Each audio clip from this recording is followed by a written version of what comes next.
No one on the ship deserves to be saved. Everyone is a sinner by choice. And because of that, no one is deserving. How many are going to be saved? I'm speaking in general terms here about the morally cognizant now. You think about those people that know right and wrong. I'm saying the Bible's very clear. It's going to be a few.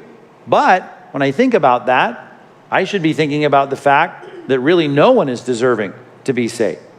How many will be saved? A few. Who deserves to be saved? Zero. Less than a few.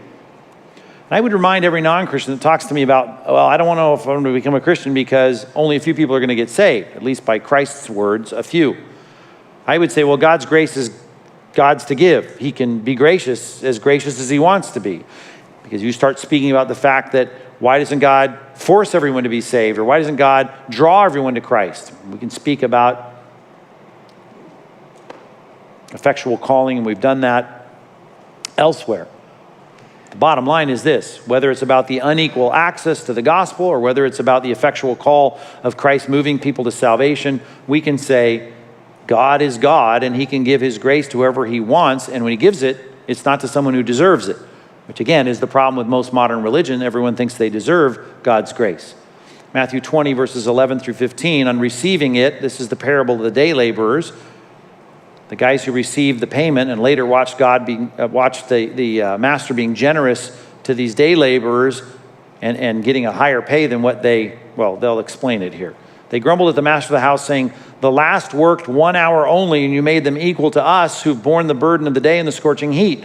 But he, the master, replied, "Friend, I am doing you no wrong. Did you not agree with me for a denarius? Take what belongs to you and go. I choose to give to the last worker as I gave to you. Am I not allowed to do what I choose with what belongs to me? Or do you begrudge me for my generosity?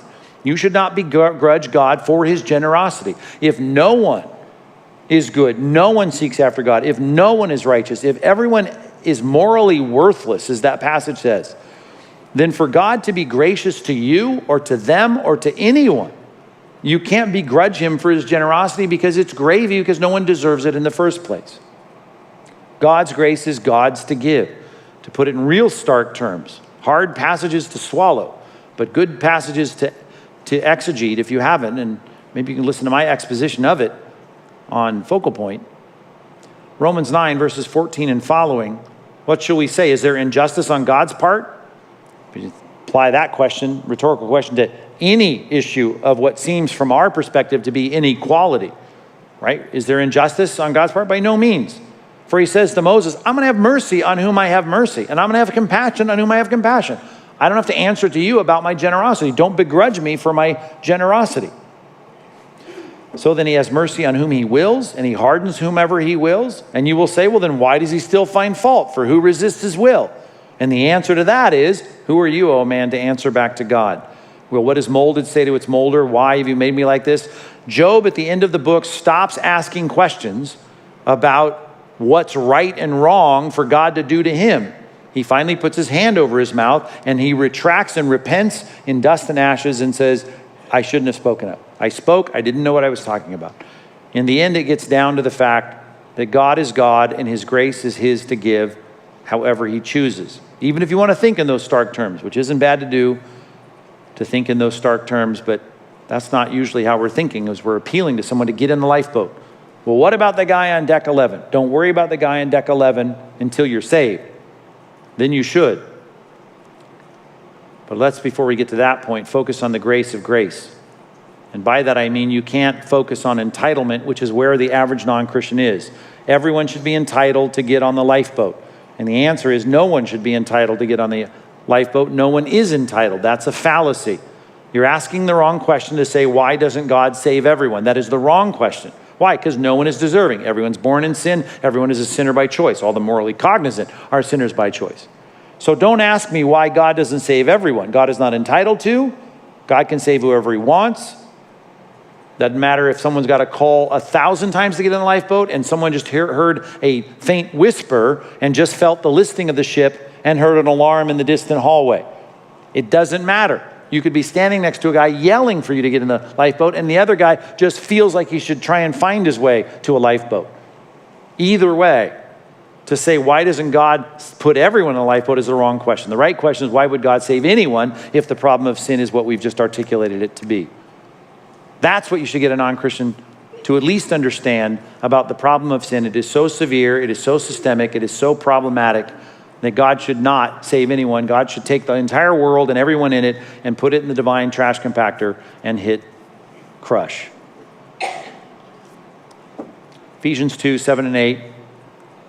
The whole point, and we'll see this from God's perspective, I think, when we get in his presence, the immeasurable riches of his grace and his kindness toward us in Christ Jesus is immeasurable. You'll think, not I deserved it, I was entitled to it. Why isn't my neighbor here? Why isn't my loved one here? You're going to go, this is just unthinkable that I'm here.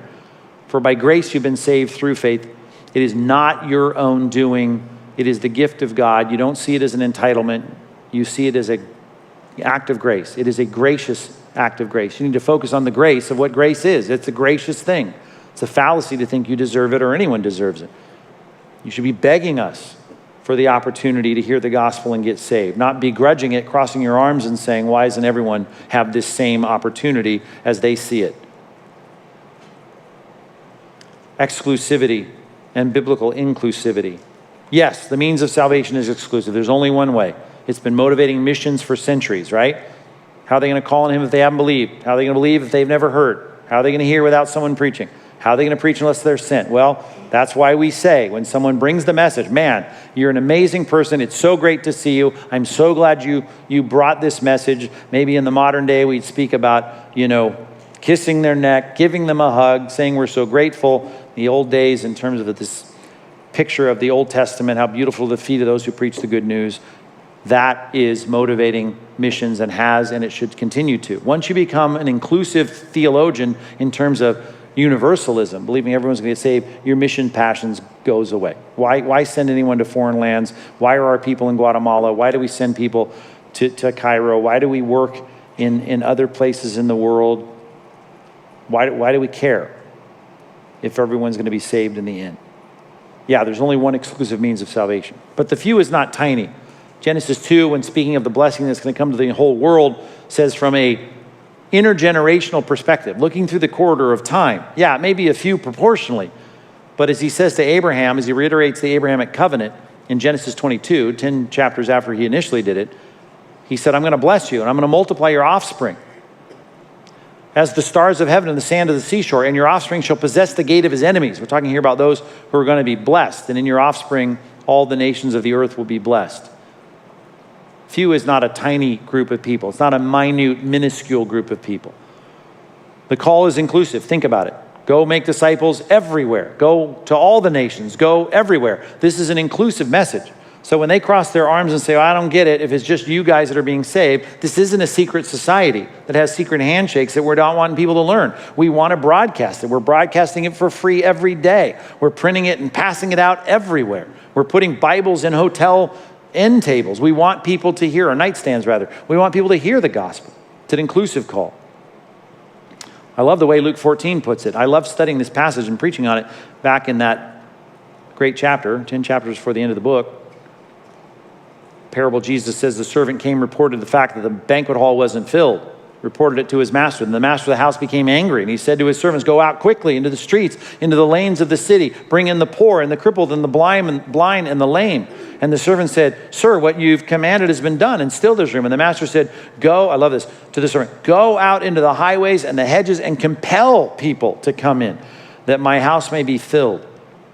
That is the picture of 2 Corinthians 5. We are there as though God were making his appeal through us, being reconciled to God, and we're giving this message to everyone and anyone, everywhere. Doesn't matter who they are, what strata they're in. The multitude is diverse. Every nation of the earth is going to be blessed. The spiritual progeny and descendants of Abraham. I looked, and behold, there was a great multitude that no one could number, just like it says in Genesis 12, Genesis 22. From every nation, every tribe, the peoples and languages standing before the throne, before the Lamb, clothed in white robes, palm branches in their hands. There's a huge multitude, and it's a diverse multitude. God is not sitting here with a corner saying, well, I'm just going to save my holy huddle. He wants that to be a diverse, big, broad, inclusive group of people. 1 Corinthians 1:26. Think of your calling. Look at us.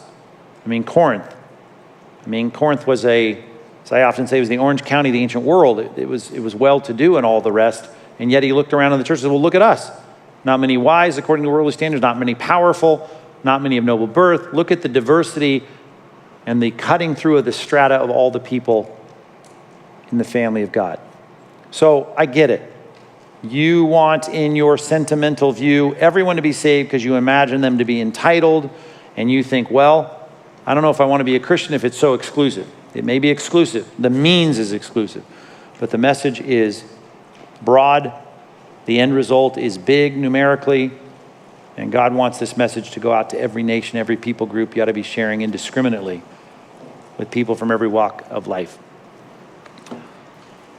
Don't let them reject the gospel because they say Christianity is exclusive. You can't concede the point. It is exclusive in terms of its means.